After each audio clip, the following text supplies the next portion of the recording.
A few headlines to look at. Number one, Israeli Prime Minister Benjamin Netanyahu has dissolved his war cabinet, a move widely expected after the departure of the centrist politician Benny Gantz. Gantz quit earlier this month, accusing Netanyahu of failing to set out a long-term strategy for the war in Gaza. War cabinet was formed in a show of unity after the October 7th attacks. Israeli officials say Netanyahu now plans to hold smaller forums with key officials. Those are likely to include right-wing members of the security cabinet who oppose a ceasefire and have called for reoccupying the Gaza Strip. Meanwhile, Israel's military announcing it will pause fighting during the day on one route in southern Gaza to allow more aid to get in.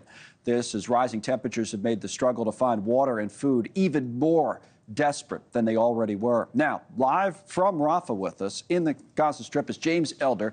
James is a spokesperson for UNICEF. We thank you for joining us. Maybe before we get into the details of any of this, just you're there, you're in Rafah, you can tell us, what's it like today? What's it like? How would you describe it for someone? Dire, Connell, utterly miserable. Bombardments continue, large blasts buried just an hour or so ago. I'm in hospitals, and again, I'm walking around with children with the wounds of war, Connell, with bomb blasts, with amputations. As you rightly said there, as you led in, the lack of water is utterly lethal. It's stifling hot. I was in a tent and I checked, it was like 50 Celsius, I don't know, 120, 130 degrees Fahrenheit. So, yeah, you've got a whole people under attack from the skies, but now very, very much so with a lack of food, lack of water, lack of nutrition on the ground. 250 days of this. So, Connell, people are physically and psychologically absolutely spent. Now, of course they would be. I mean, who wouldn't be? You think about that description we just heard. It's hard to get water. It's over 100 degrees Fahrenheit inside a tent, and not everybody has the water to drink. I want to put up your social media post that described the situation. You just described this current situation, but you talked about this was my Wednesday in Gaza, and you're going through this mission. You know, a couple of fishermen looking for food and their family shot dead on the beach right in front of you. You're talking about a 13-hour mission. 8 hours, you say, later on, that they were held at checkpoints, and on the story goes. We'll have it flash up on the screen as we go. But this is daily, right? Is anything improving? I know that they say now they're trying to get more aid in. Any sign of improvement?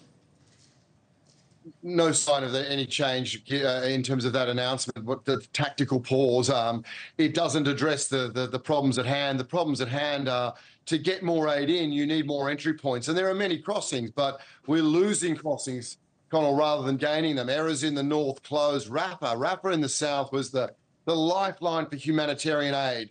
That's closed. That's, of course, closed because of the military offensive that started in May.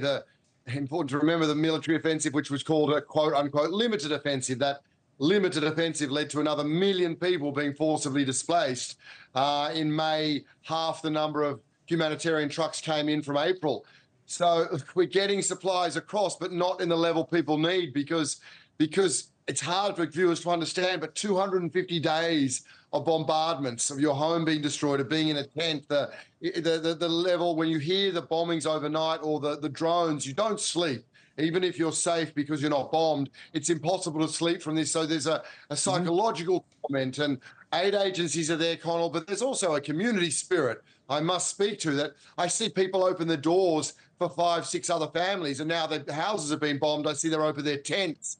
But that community, whether it's the community, whether it's education, healthcare, that too is under attack. So, right. Yeah, psychologically, people are teetering. As someone said to me today, this ceasefire, it's our last chance. An actual ceasefire, whereas the pause, you're saying, just no bombing, no fighting during the daylight hours, that doesn't materially change anything?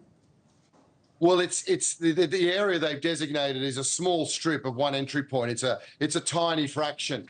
So, of course, any restrictions in bombing of children is good, but it is a tiny, tiny portion of the Gaza Strip, and it hasn't materialized anyway.